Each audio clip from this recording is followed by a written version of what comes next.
Welcome back to Your Average Witch, where every other Tuesday we talk about witch life, witch stories, and sometimes a little witchcraft. If you aren't following me over on YouTube, you might not know this, but Your Average Witch is now available as video. When my guests and time agree, I am now putting out a video version of the podcast the week after the audio version goes out. I also edit the video version a little bit less, so you might get some little sneaky bits that the audio-only fans miss. I also want to remind you that you can nominate Your Average Witch podcast for the People's Choice Podcast Awards. I'd love it if you would visit the link in show notes and nominate Your Average Witch in the People's Choice in the religion and spirituality categories. Now for this week's guest, meet Natasha. She calls herself an eclectic pagan witch. We talked about spiritual hygiene, crystals, and worked together to craft a spell for home protection. Now let's get to the stories. Natasha, hi, good morning. Welcome to the show. Hi, yes, thank you for having me. It's afternoon here, but nevertheless, nice to see ya. Can you please introduce yourself and let everybody know who you are and what you do and where they can find you? Yes, so my name is Natasha Randolph. I am the founder of Psychic Medium Natasha LLC, and I offer private sessions with my clients, both virtual and in office, where we do readings, Reiki healing, and mentoring. And you can find me online on my website, www.psychicmediumnatasha.com. So, do you call yourself a witch? Absolutely. 1,000%. What does that mean? When you say that word, yes, that's who or / what I am. What does that mean to you? So for me, I identify as a pagan eclectic witch specifically. So for me, identifying as a pagan witch, I think of I am someone who likes to honor and live in sync with the cycles of like nature and like what's happened astrologically. I feel that it's important as a witch to utilize the elements and the powers that is around us, whether that's, the crystals, the herbs, the land spirits, where we're just in harmony and tapping into that. I feel like that's what a witch is. And do you have a daily practice? Anything that you'll share with us? Oh my gosh, I love this. So it varies, depending on what I'm getting into. I definitely feel like witchcraft is always evolving, absolutely. But currently, I've been more so celebrating the Sabbats as a pagan, but mostly consistently, I've been celebrating the solstices and the equinoxes for certain, because sometimes life gets busy. I also keep a personal altar. That situation always changes depending on the spring cleaning of it all and like what I'm doing. But typically I like to give offerings for like my spirit team. Occasionally I'll clear that space off to do like any workings for me, whether that's like energy work or manifestation or anything like that. But it just always changes just depending on what I'm learning or what I feel drawn to as a witch.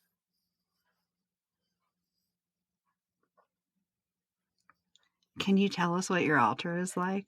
You don't have to. No, because I know that's a lot to ask.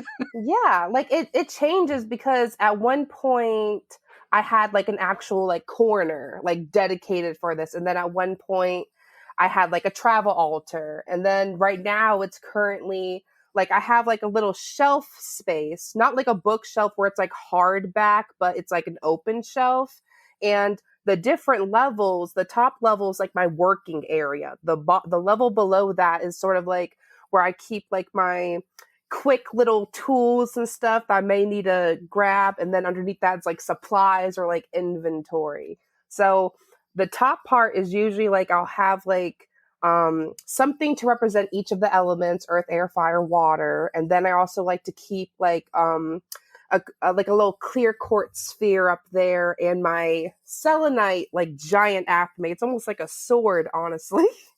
And I keep those always up there just because I'm like always gravitating to those the most. So I guess I just try to keep it more so like cleansed.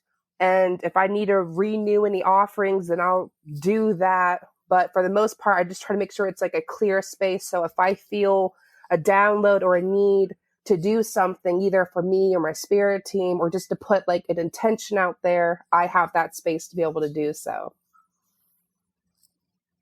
That's cool. I had to move mine because we're redoing our living room. So right now I have like one tiny little shelf.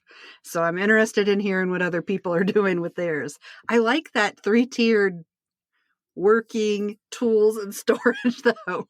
Yeah, because it works. Like it's, like it's safe space, safe space. And then you also can dedicate each thing to a shelf. I remember at one point I used to have 3 altars on one like tall shelf where each like little tier or like little level was its own thing. So like I said, it definitely depends on like the spring cleaning of all like of, and then like what I'm into. But the altar space definitely changes as we move and what's going on for sure. That makes sense. So what would you say is the biggest motivator in your practice, and how does it contrast with your biggest struggle?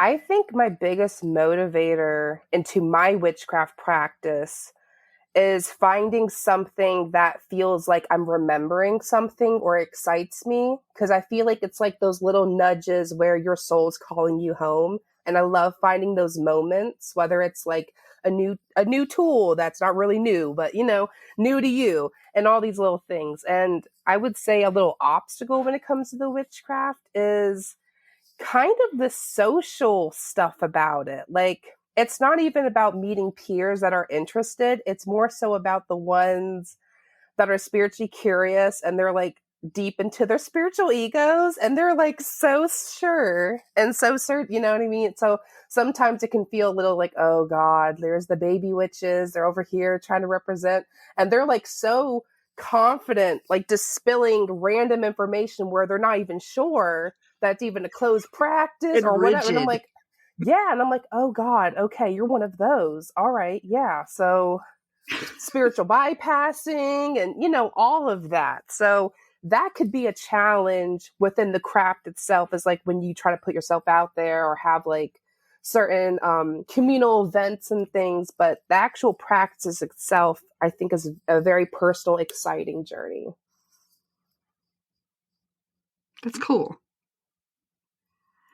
So speaking of tools, we were talking about that earlier a little bit.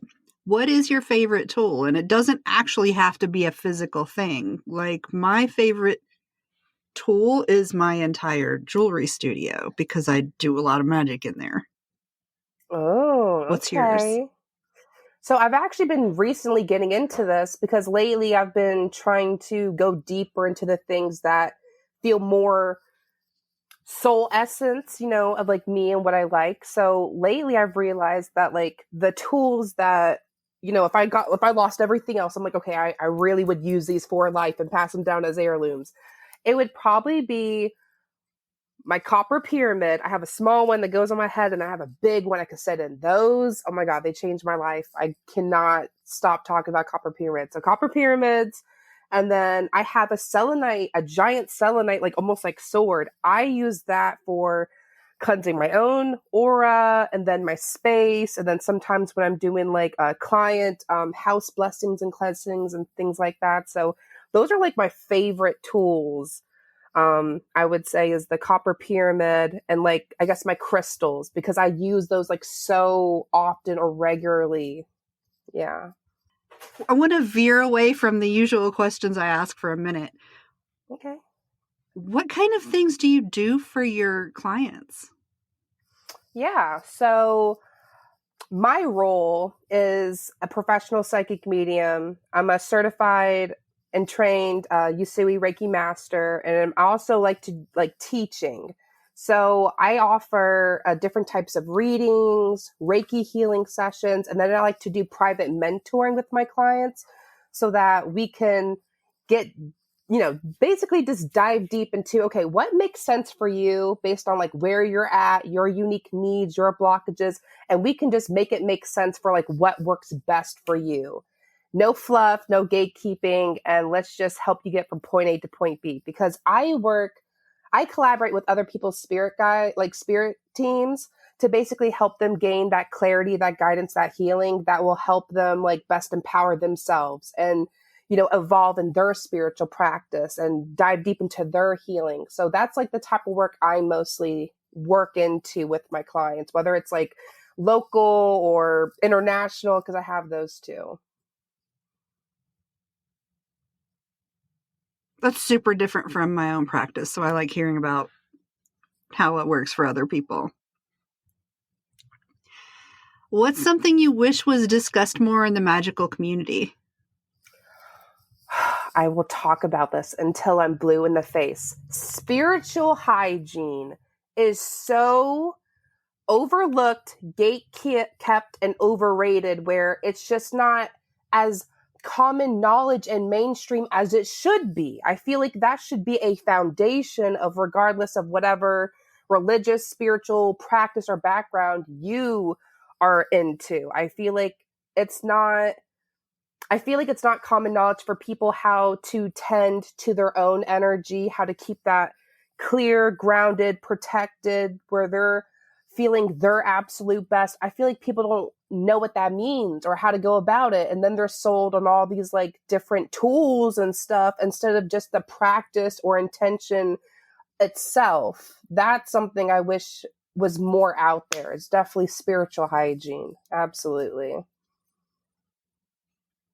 Do you have any recommendations, like quick ones that you can throw out to new people?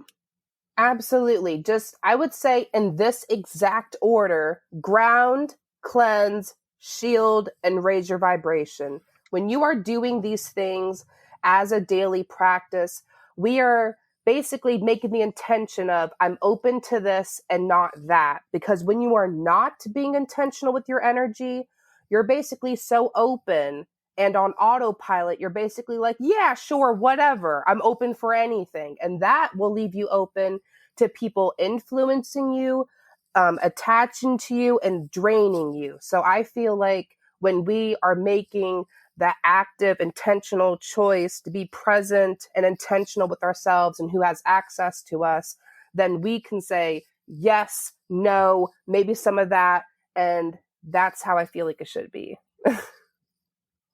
Cool. Thanks. Nice. That's not how I imagined you were going to say it, but thanks. Yeah, just short, I sweet, usually to the do point. more physical things. I do things more physically than that. Like I So have physical barriers that I tell, okay, you're going to do this for me, or ask more than the way you're talking about it. So I like hearing different ways.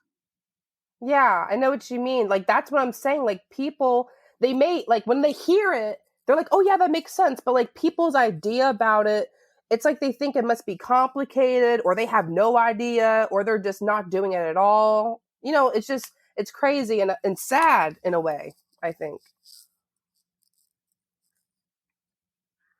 Yeah, and protecting yourself, y'all, especially right now, is important. Yeah, absolutely. Let's talk about community a little bit. Now, I have a really big online community, and I'm in the process of developing a local community where I actually talk to people near me, especially right now because things are kind of scary in this country, especially with like Palantir getting into all our personal business. So I think sometimes it's safer for us to develop local community, even our neighbors, even whether we get along with them or not. Because if like something like the Depression hits, maybe we can't afford the internet. Maybe we have to rely on people close to us. So have you taken any steps to develop local community? And if so, what are they? And can you give resources to the listeners? Wow. I love this question because whether you're solitary or not, I think it's important to at least connect with community and know what is relevant to that. But yeah, like For me, after I was 18, I started looking into what the local scene was here. And I'm basically based in Virginia Beach, Virginia. And I realized that there is a lot of local metaphysical and even witchy shops to spread out the different cities in my area. So it blew my mind because before I was 18, I was like, oh, I'm alone. They're not here. And then I realized I was 18. I was actually able to go out and I was like, oh no, we're just sprinkled. We're sprinkled around, but we're here. And then I started looking online, like beyond just the Google to see like, if there's any other ways to reach people around me. And then I found Facebook groups. For me, that was a game changer because a lot of the witchy community will post their like events and stuff in the groups, or they'll just post like, just so that all the witches can gather. So I have looked into that within my local space. And when they post their events, I do attend like their celebrations. There's even some shops here local to me that have like moon circles or drum circles or little, like little events where we can, come together for free and just like celebrate like a specific time or specific intention that we could do or whatever. So that's what I've looked within the local. Beyond that, I have been building my own community just to kind of create that sacred space where I would say empaths, witches, and healers can more so have that conversation of, hey, I want to teach you this or share this or, and for me, that's more so of like my social media. So I like to post content where I'm basically either sharing or just teaching spiritual stuff for like, them to know or for them to practice and implement for themselves. For my YouTube channel, Instagram, Facebook, Pinterest, and TikTok. That's primarily what I'm using. Well, thanks for that. Those are really good ideas. I like that. So let's think about the three biggest influences on your practice. So it doesn't have to be people. It can also be like a pet or a book or like a song you heard once, whatever. Think of the three biggest influences on your practice and then thank them for how they influence you and your practice. Honestly, the first thing I want to acknowledge for me was my spirit team, because when I got started in witchcraft, I wasn't starting it for the purpose of like, oh, I want to like do spell. Like that wasn't my way of getting into it. I wanted answers for why I was having certain experiences, for being a psychic medium. Like at the time I didn't know that, but I was like, why am I having these experiences? Like no one's talking about this. Like what? And I found like through spirit literally guiding me and leading me towards the craft. I was like, oh wait, I'm able to do this. And this means this. And I was like, okay, wow. So like that for me, like that changed my life literally for like who I am, what I'm doing, and making sense of it all. So my spirit team, absolutely, thank you so much for like letting me know what was within my ability to do for myself and what was around me to be able to do so. Another big factor, honestly, was Amethyst. Okay, Amethyst was my first ever, I would call it my power crystal, because it was not just a way to like calm and ease the mind and strengthen my intuition, but also protect my energy. And that really made me feel safe to really explore witchcraft and to really claim being a witch. So absolutely, thank you, Amethyst, for just being able to help me be able to ease into that. And then I would say the last factor would be my Reiki master teacher. Her name is Teresa Lynn. She has a local business here called Emerald Healing Arrow. And basically, she really changed the trajectory of my witchcraft because she really helped me find literally healing and guidance for my healing journey. And then I eventually went under training with her to become my own Reiki master. And eventually I'll be learning from her to be a Reiki master teacher so I can teach and certify other healers to do Reiki. But she just changed my life because when you are doing witchcraft, I feel like shadow work absolutely goes hand in hand. You can't do certain things in your witchcraft practice if you are not confronting your own shadows and traumas and wounds, because that's going to be bleeding into other areas of your life. And like, yeah, so those are the three most influential things for me in my witchcraft for sure. I love that you thank the crystal. I Yeah, think I've because the only had one other crystals, person do that.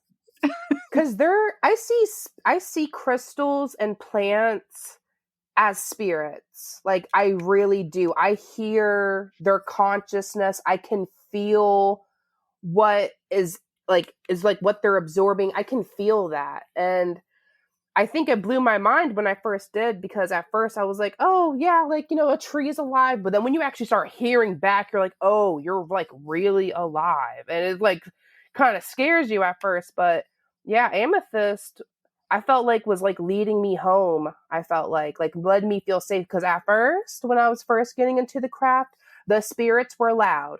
And they were so in my face. I was like, I cannot focus. I'm so scattered. I am terrified. Like, what do I do? And Amethyst was like, here you go. Wear me, charge me, cleanse me, program me for an intention and you'll be good. So that really changed everything. This is super different from what I interact with. I don't have any sort of spiritual connection that it sounds like you do. But a lot of guests say that they actually initially think they're going crazy if they have the same sort of, I don't know, skill, talent, I don't know what to call it, that you do, that they're like, whoa, I thought I was going crazy at first. And then I talked to more people and they said, hey, maybe look into this. So that's interesting for me. Yeah, unfortunately, I hear that a lot too. And then they find me, and then I'm the one that's like, oh no, this is what that means. You're good. Do this. And they're like, oh my gosh, like you just made it sound so simple. And here I am. And I'm like, I know, right? Update me.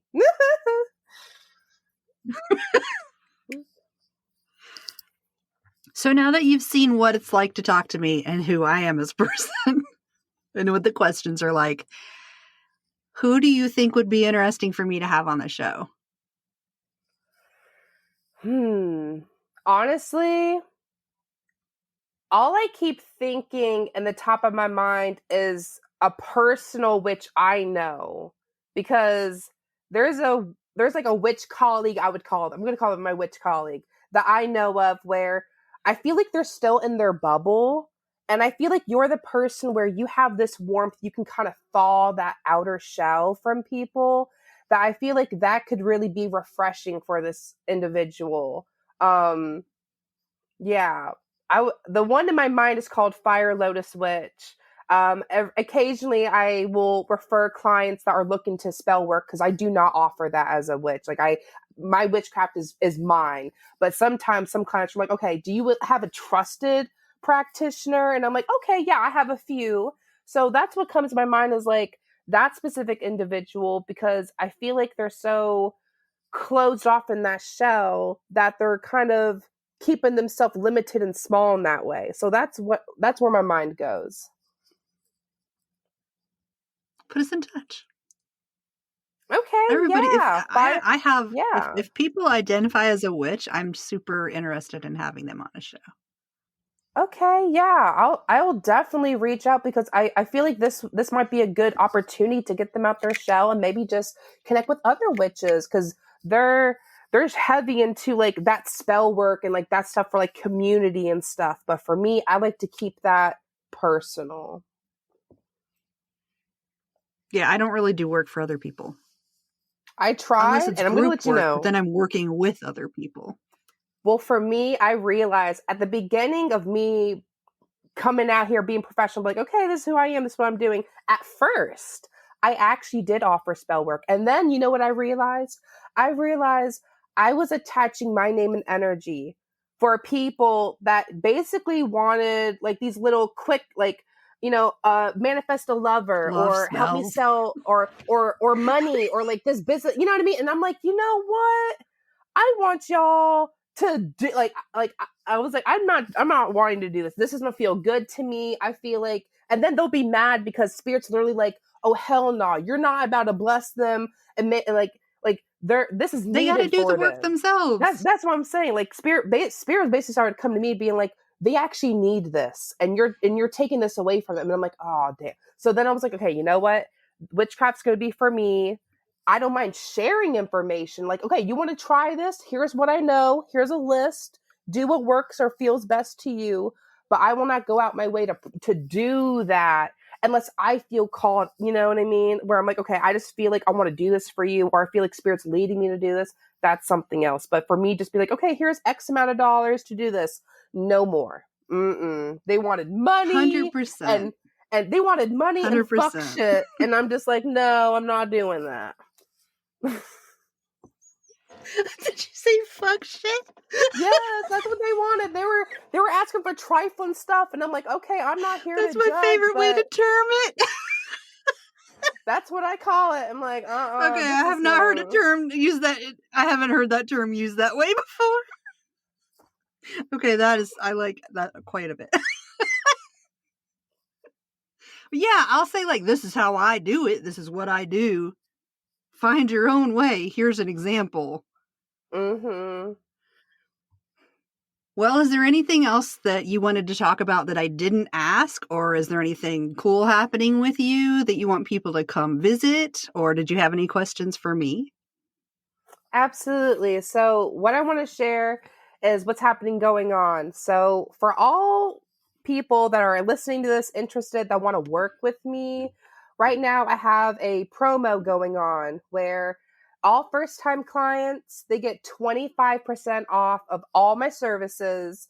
If you use the code new client, you go on my website, psychicmediumnatasha.com, put in that code, and at checkout, it will knock off the price, 25% off discount if you've never worked with me. So get into that.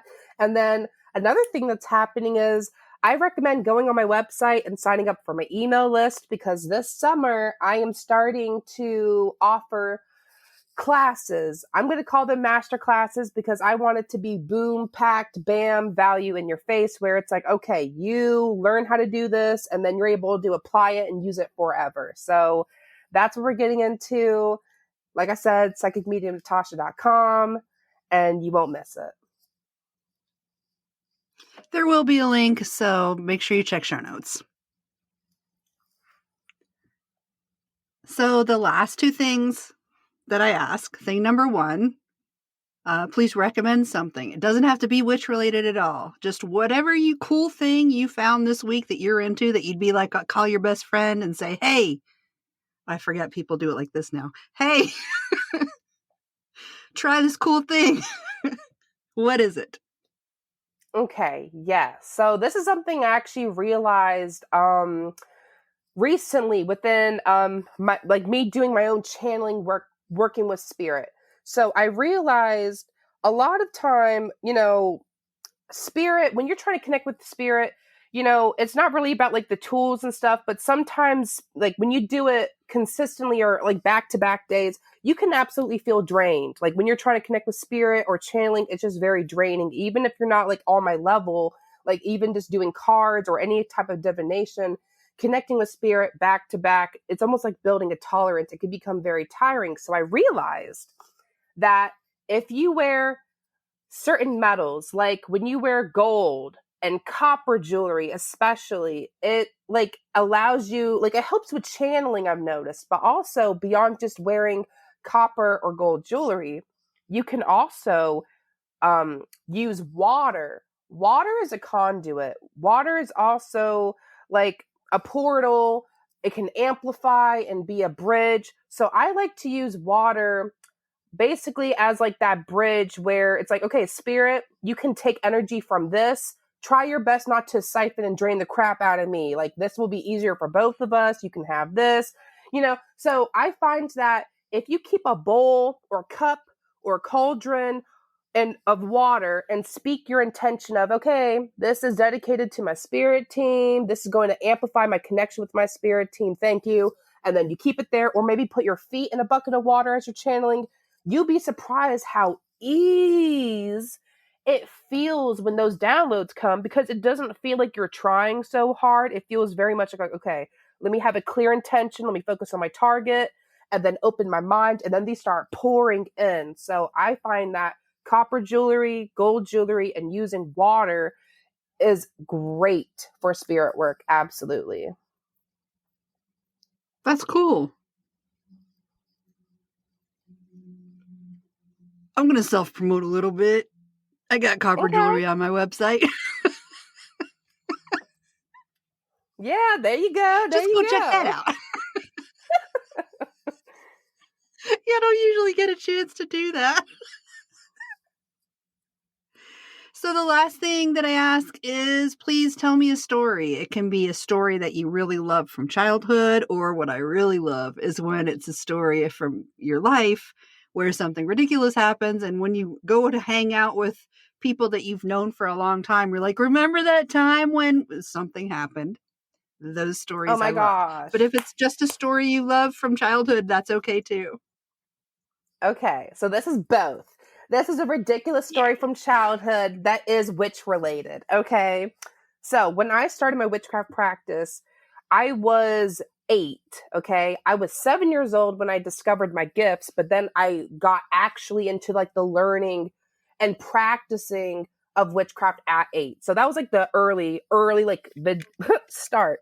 So I think I was like 4th or 5th grade. Okay, and when I first started getting into it, I started telling, well, I had like 3 other girlfriends at school in my class. And I was like, okay, I'm going to tell them. At first, I wasn't even scared. I was just thinking, I kind of want to see how they react. So I told one friend, which was like the popular, like, leader of out of all of them. I was like, okay, I do this. And then she was like, oh my gosh, I do this too. And I'm like, no way. And then we would all meet after school, and we all basically started acting like a coven, where we would come over and we would have like our composition books, literally composition books, and we would write down like spells and stuff. And then guess what? So I realized when we were all together, every time we went to hang out, I was like serious. I was like, oh no, I want to like do this. Like, let's get into, like, I was like the serious witch, where the other ones were just like, I guess we're doing it for fun or whatever. And then they got done or bored with it, or they're like, okay, I don't want to do this no more. But they didn't tell me that. So then they all turned against me, went to the guidance counselor at school, and then like try to turn in the books and like basically like tattletale, being like, oh yeah, she's doing this, she blah, blah, blah. And then literally, because at school, because I was the quiet, good girl that like made no problems, even though there was 3 girls against me, they did not believe him whatsoever. I was like, oh no, they're making this up. I have no idea. Like, I was legit like lying through my teeth so calmly that they were like, oh no, y'all need to like stop harassing Natasha. Like, leave her alone. She's a good, like, y'all just need to go your separate ways. And then we did. So basically at the end of that, they destroyed their books, and I continued my grimoire and like all that stuff. But I was just thinking like, wow, they were really like just bored and fake, and they really tried to turn against me. And I was like, yeah, that's not what's about to happen. And then one of the other guy students in my class, he found out, because eventually he'd be like, what are y'all doing? Like, we at the playground, like, doing weird witch stuff, like, and sitting in circles and stuff. And then eventually, when I stopped hanging out with them, he was like, are you a witch? And then it was always like my thing where I would like intimidate him being a witch, where I'm like, yep, you better stay away from me. I'm going to like, so like for the whole year, he was like terrified of me being like, oh God, like you're about to do some brujeria on me or some shit. Like, so that was always hilarious to me, because I was like, wow, that was actually the lesson that told me, okay, I'm going to be a solitary witch until I can find a legit serious other, like whether it's older or like my age. I realized they were not serious, even though they were like, oh yeah, this is cool. Because there's a lot of those witches too, where like they think it's mainstream, or they just want to get into witchcraft because of one spell that they think that they heard or saw like on some TV show. So I was in it for real. And that just is so funny to me, because I'm like, wow, like I'm spiritual protected. Y'all were not about to play me. And yeah, they even brought like legit proof.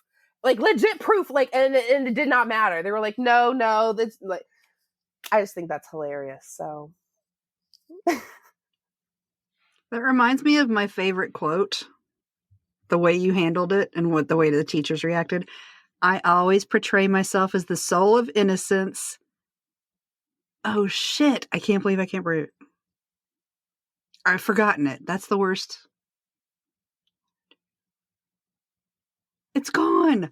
Anyway, it says, I always portray myself as a soul of innocence so I can do sneaky shit. That's not the quote, but that's the gist of the quote. Darn it. Now I gotta go look it up. Anyway, you want to craft a spell with me? Ooh, like legit? Yeah. Well, I'm not... I don't do things where I would actually expect it to do anything, but I like working with other people because, one, it teaches me how to work with other people because I'm also solitary. And two, it shows the audience how spell crafting can work. Oh, I like love different ways of that. doing it.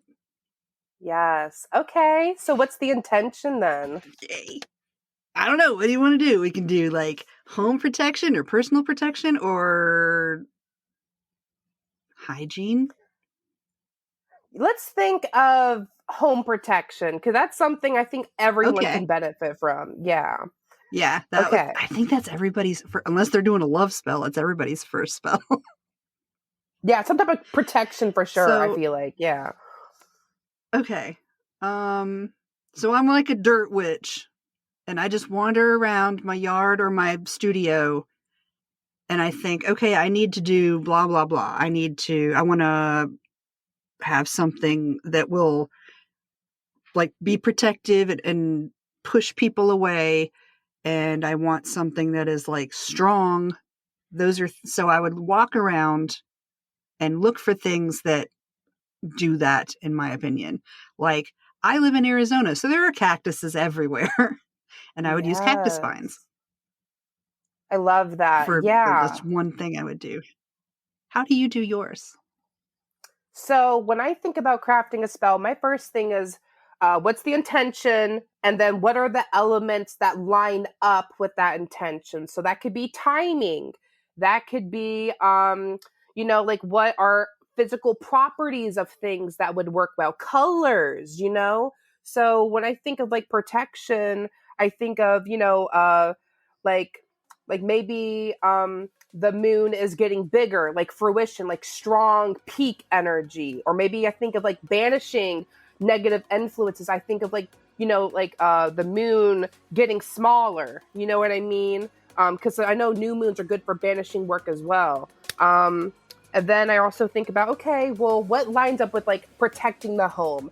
Maybe I'll think of creating an energetic perimeter around my space, whether that's the four corners, maybe activating a tree outside my home to become like a home guardian. There's so many different ways to protect your space, but that's like the mindset behind it is, okay, how do I, keep emphasizing and boosting or lining up with this specific intention and amplifying that. And that's what I think about when crafting your spells, just all these different elements that resonate or match up or just boost that. And then you're like, okay, well, what feels best in that combination? One of my friends is like you in that she interacts with crystals, and she got some really big little chunks of stuff, and she put it right. To hear more of the members-only episode, head over to crepuscularconjuration.com. The monthly magic tier will give you access to the monthly Magic Marco Polo group, the private Facebook group, and access to the written monthly spells. There's also Crepuscular Conjurations, giving you bonus podcast episodes, coloring pages, guided meditations, spellcrafting videos, printable downloads, and a lot more. The free Witchy Wonderment level will give you a little sample of everything I just mentioned. You can also visit my shop, Clever Kim's Curios, to get spell boxes one at a time or by monthly subscription, intentional handcrafted jewelry that I make especially for witches, and handmade altar tools. You can even listen to the full Your Average Witch podcast library, including show notes and transcripts. Check it out at crepuscularconjuration.com. Thanks for listening to this episode of Your Average Witch. You can find us all around the internet on Instagram at Your Average Witch Podcast, facebook.com/groups/hivehouse, at www.youraveragewitch.com, and at your favorite podcast service. If you'd like to recommend someone for the podcast, like to be on it yourself, or if you'd like to advertise on the podcast, send an email to youraveragewitchpodcast@gmail.com. Thanks for listening, and I'll see you next Tuesday.